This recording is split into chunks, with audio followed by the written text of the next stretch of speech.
प्रिय विद्यार्थियों, हमने पिछले लेक्चर में बात जहाँ छोड़ी थी वहाँ हम आर्थिक भूगोल की प्रकृति की चर्चा कर रहे थे। हम ये चर्चा कर रहे थे कि आर्थिक भूगोल को मोटे तौर पर जो परिभाषित किया गया उसके आधार पर किन किन तथ्यों को आर्थिक भूगोल की परिधि में सम्मिलित किया जा सकता है, या ये कहना चाहिए कि आर्थिक भूगोल की प्रकृति बेसिकली कैसी है, नेचर ऑफ इकोनॉमिक ज्योग्राफी। उसी बात को हम आगे बढ़ाएंगे। पिछली बार हमने चर्चा की थी कि आर्थिक भूगोल गत्यात्मक विज्ञान है। आर्थिक भूगोल विज्ञान और कला के सम्मिश्रण का सा स्वरूप है, इसलिए हम इसे सामाजिक विज्ञान कहते हैं। क्योंकि वैज्ञानिक पद्धति से हम अध्ययन करते हैं इसलिए ये विज्ञान की श्रेणी में आता है, और चूंकि इसमें मानव समुदाय इंक्लूडेड है, मानव समुदाय का अध्ययन है, इसलिए यह सामाजिक विज्ञान की श्रेणी में, समाज की श्रेणी में आता है। इसीलिए मोटे तौर पर हम इसको सामाजिक विज्ञान कह सकते हैं। दूसरी बात दूसरे जिस बिंदु पे हमने बात की वो ये थी कि आर्थिक भूगोल भू क्षेत्र के संदर्भ में आर्थिक तथ्यों का विश्लेषण है। Economic geography is the analysis of economic phenomena in relation to space. आर्थिक भूगोल की एक शाखा है जिसका परम लक्ष्य स्थानिक भिन्नताओं को यथार्थ, क्रमबद्ध और तार्किक ढंग से स्पष्ट करना होता है। अतः आर्थिक भूगोल भूतल के विभिन्न प्रदेशों में रहने वाले मानव समूहों की आर्थिक क्रियाओं में पाई जाने वाली विशेषताओं, जिनको हम प्रादेशिक विशेषता कह सकते हैं, इनके सकारण विश्लेषण से संबंधित है। आर्थिक भूगोल मूलतः विभिन्न आर्थिक क्रियाओं यथा कृषि, पशुपालन, मत्स्याखेट, बागवानी, खनन एवं उत्खनन, विनिर्माण उद्योग, परिवहन एवं संचार, व्यापार एवं वाणिज्य, सेवाओं आदि के स्थानिक प्रतिरूपों के अध्ययन तथा विश्लेषण से संबंधित है। इस प्रकार कहा जा सकता है कि आर्थिक भूगोल क्रियाओं का भूगोल है, ज्योग्राफी ऑफ एक्टिविटीज। यद्यपि इन आर्थिक क्रियाओं का संरचनात्मक अध्ययन इनसे संबंधित क्रमबद्ध विज्ञानों में किया जाता है, किंतु इनके वितरण तथा स्थानांतरण से पाई जाने वाली भिन्नताओं, समानताओं तथा संबद्धता का अध्ययन केवल आर्थिक भूगोल के अंतर्गत ही किया जाता है। ये एक इम्पॉर्टेंट एस्पेक्ट है।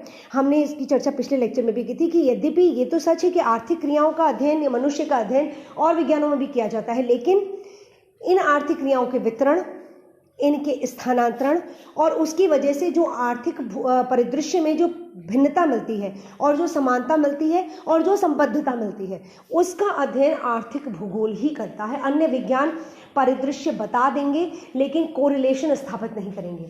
एनवायरमेंट से रिलेशन, मानव समूहों के मध्य इंटर रिलेशन और परस्पर आर्थिक गतिविधियों के विकास का जो यात्रा है, उस विकासिक यात्रा में ऐतिहासिक परिप्रेक्ष्य में भी जो संबद्धता स्थापित होती है वो आर्थिक भूगोल करता है।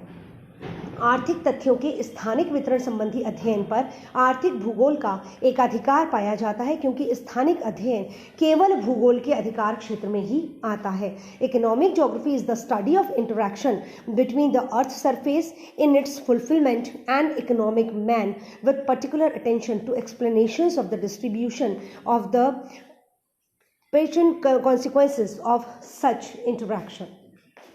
तीसरी बात जब हम कहेंगे वो है आर्थिक भूगोल आर्थिक भूदृश्य के अध्ययन से संबंधित है। Economic geography is related to eco economic landscape. आर्थिक भूदृश्य का तात्पर्य किसी क्षेत्र में विकसित आर्थिक क्रियाओं के परिणाम स्वरूप उत्पन्न मानवकृत भूदृश्य से है।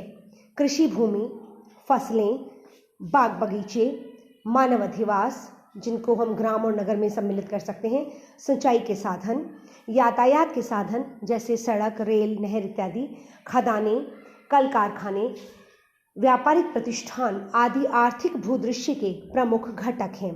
संपूर्ण भूदृश्य को दो वर्गों में विभक्त किया जाता है। पहला प्राकृतिक भूदृश्य जो पूर्णतः प्रकृतिजन्य होते हैं, और दूसरा सांस्कृतिक भूदृश्य जो मानवजन्य या मानवीय क्रियाकलापों से प्रभावित व संशोधित होते हैं। मानवजन्य व मानवीय क्रियाकलापों से संबंधित होने के कारण समस्त आर्थिक क्रियाएं सांस्कृतिक भूदृश्य का ही अंग होती हैं। आर्थिक भूगोल इसी आर्थिक भूदृश्य का विश्लेषण भौगोलिक दृष्टि से करता है। अब चौथा जो एस्पेक्ट हम इसमें सम्मिलित करते हैं वो है सामाजिक कल्याण आर्थिक भूगोल का परम लक्ष्य है। जैसे कि हमने पहले भी बात की कि आर्थिक भूगोल का अध्ययन सिर्फ ज्ञानार्जन नहीं है, सिर्फ तथ्यों का एकत्रीकरण, तथ्यों का स्पष्टीकरण ही नहीं है, बल्कि हम मानव सभ्यता के लिए, मानव मात्र के लिए, उसके कल्याण के लिए, उसके भावी नियोजन के लिए, उसके विकास की अवस्थाओं को समझने और आगे के विकास की पृष्ठभूमि बनाने के लिए भी आर्थिक भूगोल का अध्ययन किया जाता है। मानव के हित से संबंधित अध्ययन होता है ये। इसमें कहीं भी हम सिर्फ अध्ययन, ये परिस्थितियां इस प्रकार से व्याप्त है, इसी बात का या आर्थिक भूदृश्य का अध्ययन कर लिया, आर्थिक भूदृश्य को प्रस्तुत कर दिया, यही पर्याप्त नहीं होता। उसके विश्लेषण से हम ये जानने की कोशिश करते हैं कि कौन सी गतिविधि किस क्षेत्र में मानवीय विकास के अनुकूल है, कौन सी नहीं है, और उस आधार पर हम भविष्य के नियोजन की भूमिका बनाते हैं, उसकी रूपरेखा बनाते हैं। तो सामाजिक कल्याण आर्थिक भूगोल का परम लक्ष्य है। Social welfare is the prime aim of economic geography. आर्थिक भूगोल का उद्देश्य केवल ज्ञानार्जन करना नहीं है, बल्कि यह मानव की आर्थिक क्रियाओं तथा स्थानिक प्रतिरूपों का अध्ययन सामाजिक कल्याण के दृष्टिकोण से करता है। यह मानव समाज के लिए उपयोगी वस्तुओं तथा सेवा वितरण प्रतिरूपों, उपयोग की दशाओं, उपयोगिता की मात्रा एवं प्रकृति, वितरण में पाई जाने वाली असमानता आदि पर विचार करते हुए मानव और पर्यावरण के मध्य ऐसे